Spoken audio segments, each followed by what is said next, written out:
Great to have you here. I was thinking about something. Actually, I read something earlier this week that I considered I would run by both of you because it's really an interesting concept. And I apologize that I can't tell you where I read it.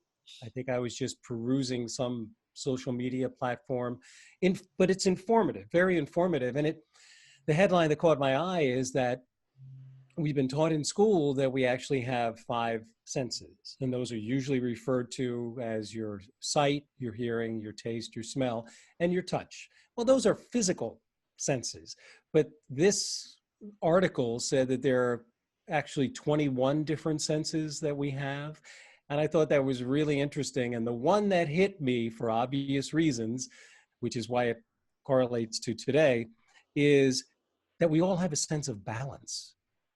And that's an interesting sense. Now, that can take on a lot of meanings. Your balance so that you don't fall over in the shower is important, but also don't we feel it when our balance is thrown off in any way, shape, or form?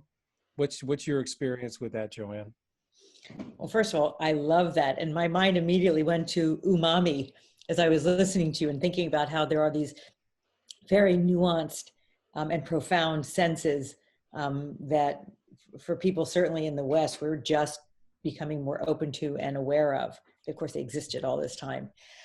Balance is a particularly interesting one for me because I have often said that people think of balance as a noun, but it's a verb. And it's not like you achieve balance in your life and then done, right? You're always in the process of calibrating, of balancing.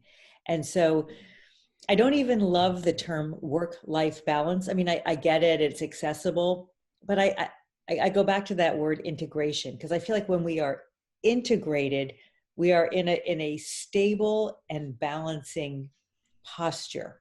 I am myself a yogi and have trained as a yoga teacher. And so I use the word posture really intentionally. And it's this sense that, balance is about balancing sort of the inner energy with the outer, knowing where you are in space, knowing where somebody else is and your relationship to them.